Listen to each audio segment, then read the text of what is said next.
The Hearts of Gold podcast is brought to you by the Grow and Share Network, produced by Off the Walter Media Productions. Welcome to Hearts of Gold. We have Alex with us today. Hi, Alex. Hello. Can you tell us about your Girl Scout Gold Award project? I prepared and donated specialized music players to an Alzheimer's care facility in my community. I actually have one right here. It looks like this. When you lift this lid, music will play. And when you close it, it stops. What makes it special is that it's very intuitive. A lot of times people with Alzheimer's sort of forget how to use technology, and that can even just be TV remotes, music players, CD players. But having something this intuitive is really nice for them because they can sort of just understand it immediately and use it as much as they want. It's really good for their independence. And music therapy is just a really great thing for people with Alzheimer's. It's very helpful with depression, anxiety, quality of life. It's just a great tool. So I wanted to bring that to a care facility in my community. And you have a personal connection to this project also. Can you tell us about your grandpa? My grandpa passed away a few months ago. He had Alzheimer's. He was diagnosed, I believe, 7 years ago, I think. And he came to live with us for a while, and it was really great to spend time with him and, get to spend those months with him. And part of it was hard because he was starting to go down the road of Alzheimer's, starting to forget things. We had to we made a little sheet of paper for him that we kept in his room so that when he woke up, he could read it and remember that he was living with us now. So it was very hard. So it was really great to play music with him, especially later on when he was not really talking very much. I could just sit with him and we would hold hands and we would just listen to music together. And that was something I really wanted to bring to Homestead and also the families of those at Homestead. What's your favorite memory of your grandpa? When he stayed with us, what we always thought was so funny was every day when he would wake up, I'd be getting ready for school and my mom would be getting everybody ready and my dad be getting ready to go to work. And he would just very quietly say, "You know what I haven't had in a while? A peanut butter and jelly sandwich." And every day he would tell us that. And every day we would make him a peanut butter and jelly sandwich for lunch. And I don't know if that was the Alzheimer's or if he just really liked peanut butter and jelly. That was something that I always remember fondly whenever I have a peanut butter and jelly sandwich. You specifically chose the units that play the music. Can you tell us about that research and why you chose them? I chose these specifically because, as I said, they're specially designed for people with Alzheimer's and dementia. So they're very easy for them to use and very intuitive. I researched several different ones. The first one I looked at was called a one-button radio, which was very nice because it not only worked as a music player, but also as a radio. But the problem with that was for seniors that have some sort of arthritis as well as dementia, it was hard for them to push the button on the top. So with this music player, lifting the lid is really easy. It doesn't require a lot of hand strength, and it's very intuitive. So this one was really the perfect one. So I got this from the Alzheimer's store, which is really a great online store for products for people with Alzheimer's and dementia. And I got to talk with the owner of the store a little more, and he was very nice. So yeah, we purchased 16 of these. How did you choose the music? So with some of the residents, they still were talking, which was really great because then I could just ask them, well, what kind of music do you like? When it became a little more difficult was when you had residents that weren't really talking anymore. So what I did with that was I made several trips to Homestead and I just kind of sat with people and listened to music with them and noted which songs inspired emotion in them or made them happy, which songs they sang to, which ones they wanted to dance to. And then I just marked that down for each person. I also found out what year they were born in and used that to figure out what time period of music that they would be interested in. And also I talked to their families about what sort of genres of music they would like. So I was like, well, do they like country? Do they like hymnals? Do they like like the crooners, jazz, musicals. It was really fun. There was one resident that had a album. Their brother was a polka singer, and they had an album from him that was a vinyl record.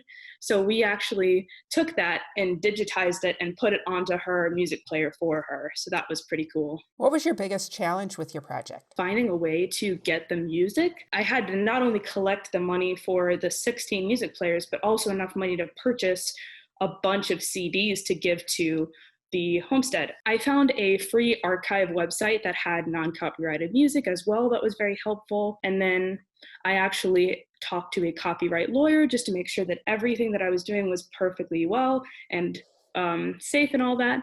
And it went very well. We ended up giving Homestead quite a few CDs that they can not only use to keep the music players going, but to also use in other music therapy that they do there. How did you fundraise for your players? I primarily fundraised using cookie sales, but the other thing was I was able to go on NBC 15 during cookie season, which was really helpful because I got emails from all over the state of people saying, hey, your project is really awesome. I really want to support you. I was driving like all over to give people cookies. It was great. And I got so many emails of support too, like people telling me that they had a family member with Alzheimer's and that they understood this is a big issue. So it was really great. Selling the cookies is part of what funded it, but also just donations from people.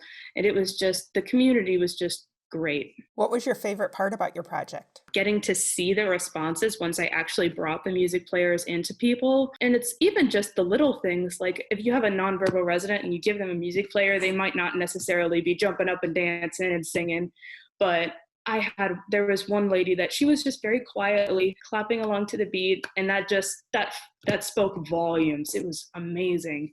And just to hear them sort of enjoying it, there were a few of them that danced, and it was very fun to sort of hang out with them and get to listen to music with them. And that was probably the best part of it. How did your project impact you the most? What was your biggest growth out of the project? I really like to talk.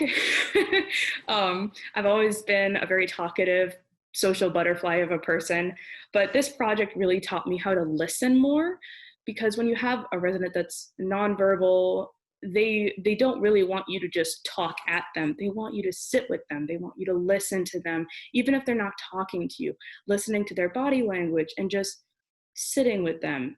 And it was just a really great experience, and I'm hoping to even grow more and become an even better listener because of this project. An interesting thing I found out about you is that your troupe did a bronze award and created a very interesting website. Can you tell us about that? My troupe, 2298, wanted to make a fitness website that is for kids by kids, because we found a lot that were for kids, but not actually by kids.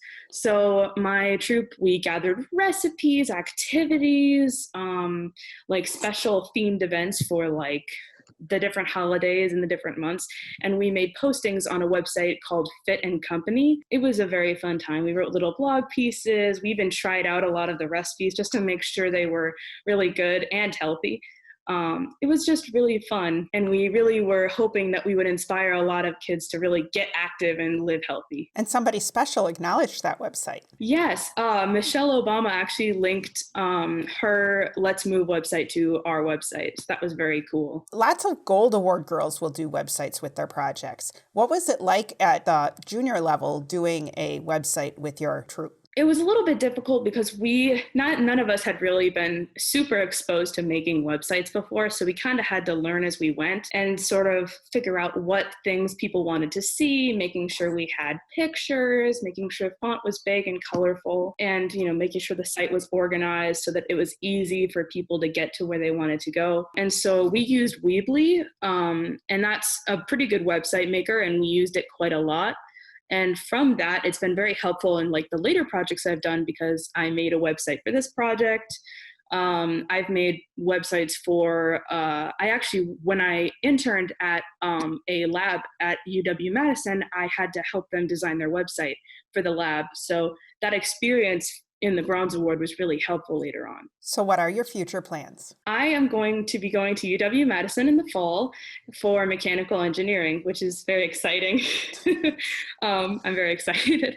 I'm graduating in a few weeks, actually, which is very fun too. Do you have other Girl Scout memories you'd like to share? One of my favorites was we went on this camping trip where all of the girls in the troop brought like a parent, and it was really nice because it was sort of like a bonding moment for all of the scouts, not only with each other, but the scouts with their parent. So it was very sweet. We like camped out at a Girl Scout campground. We did fun activities. I think there was a scavenger hunt at one point, and we did like scary stories at night. We of course made s'mores, and we made food. It was a great time, and it was really nice. Is there anything else that you'd like to share with the audience? If you're a Girl Scout and you're thinking about going for your Gold Award, just do it. That's probably what I would say. I think when I was starting this process, I was a little worried about, am I going to be able to do this?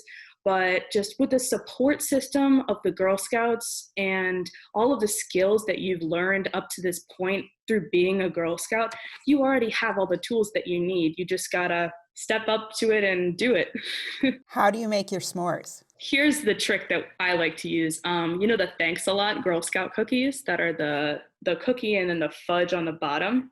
You take a marshmallow, you put it between the two fudge sides with the graham cracker on the top.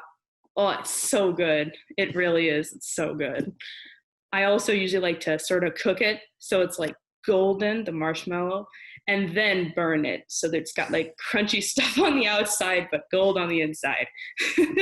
Well, thanks for joining us this week. Thank you for having me. This was great. Make sure to click subscribe so you always know when new episodes are released. And I'm looking for 2020 Girl Scout Gold Awards to interview, so please contact me. And don't forget to power your passion and conquer your challenges. The Hearts of Gold podcast is brought to you by the Grow and Share Network, produced by Off the Walter Media Productions.